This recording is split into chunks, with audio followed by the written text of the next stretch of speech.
So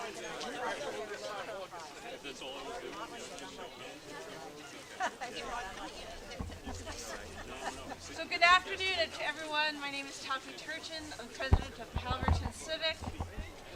Thank you, press outlets, for attending today, and thank you to the many gathered residents. Yay!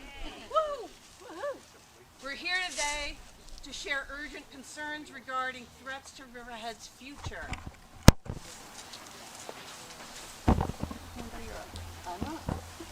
I am. Okay. The concentration and scale of the industrial development proposed in the Calverton area has the ability to forever change our landscape and quality of life.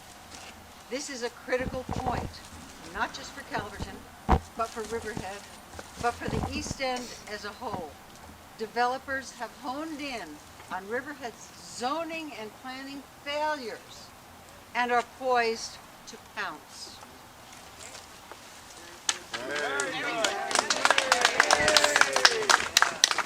So we have Phil Barbado, resident of Jamesport and director of Riverhead Neighborhood Preservation Coalition. What was your name, ma'am? Linda Nemeth.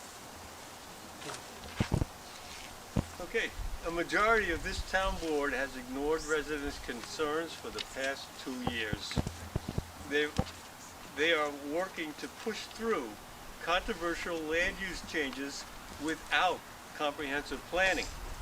It appears that some members of this board want to do everything they can to help developers at the expense of Riverhead residents. And despite the looming threat of unprecedented industrial development, the last town board public work session lasted less than 10 minutes and ended with Supervisor Aguiar stating, quote, "We had nothing to discuss," end quote. The magnitude of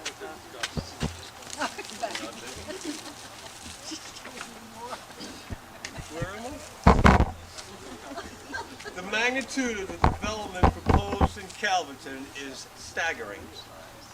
It has the potential to irreversibly impact Riverhead forever and will disproportionately affect the residents of an environmental justice area. Yet some members of this town board seem determined to encourage it at every turn and at all costs. An applicant of one of the large-scale developments slated for Calverton has donated to a political campaign in this town. How strange. Right in front of our eyes. Wake up.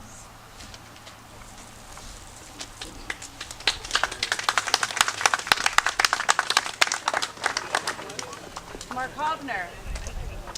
Mark is resident of Aquabog. He's also the co-chair of the Environmental Advisory Committee for the town of Riverhead, also the president of the North Fork Environmental Council. Very good. Thank you. A lot of pressure here. In early November, the Riverhead Planning Board adopted a resolution recommending a moratorium on industrial development in Calverton. Their decision was unanimous and would seem to be a strong enough statement to our town board to make the same determination in concert. Yet here we are a month later with no moratorium in place, and the town board is pushing the process forward to change land use to suit the needs of the developer, without regard to either the planning board's unanimous recommendation or the tax-paying public's input. The proposed industrial applications on the table right now provide for roughly 2.6 million square feet of warehouse space in Calverton, plus another 8 to 10 million square feet of CAT 555's transportation hub at EPCAL. An application for an anaerobic digester is on the table today, and the developer is pressuring the town board to tailor zoning to meet their requirements. An application for an industrial scale battery energy storage system is on the table today as well. A facility which is rife with concerns about security, safety, health, and others and for which this developer is also pushing the town board to create zoning and variances to suit their own requirements before it's even built. This backwards approach to planning will dramatically and irreversibly impact the residents of Riverhead unless the process of comprehensive planning, then zoning for land use, then research, and then hearings is followed. A moratorium is the most sensible tool for us to use to make this happen. Thank you.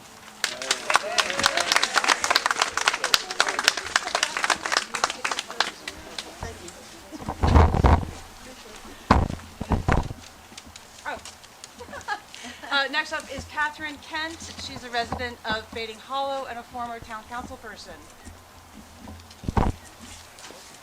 Thank you, Takwi. Calverton has a strong agricultural heritage.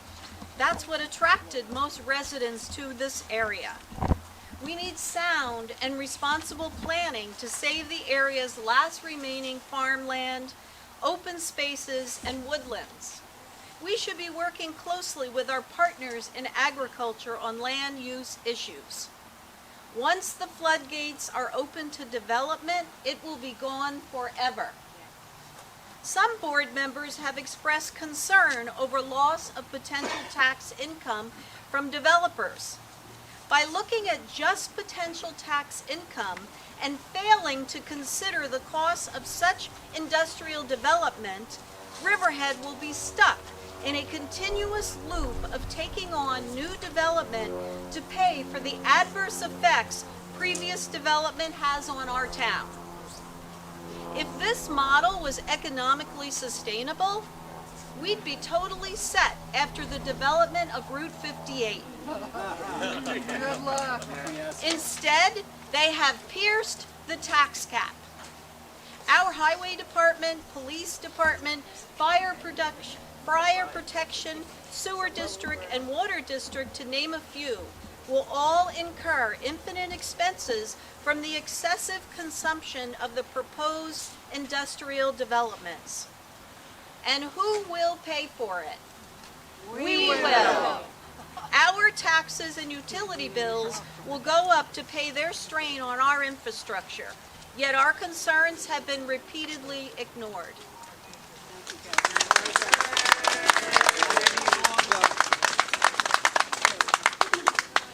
Because I'm shorter than everybody else, and I don't speak as loud, but I'd stand up here for the last piece. Enough is enough. Yes.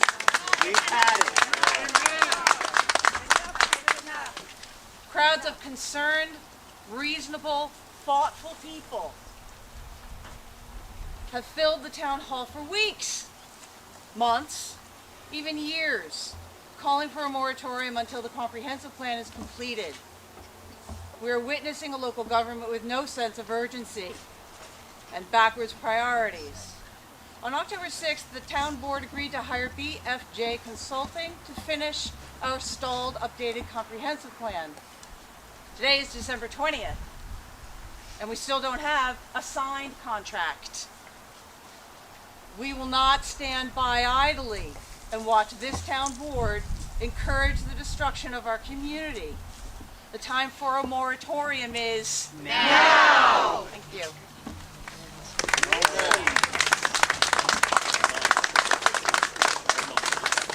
So that concludes our press conference. Thank you very much, everybody, for being here so calmly and orderly, and thank you for the wonderful day.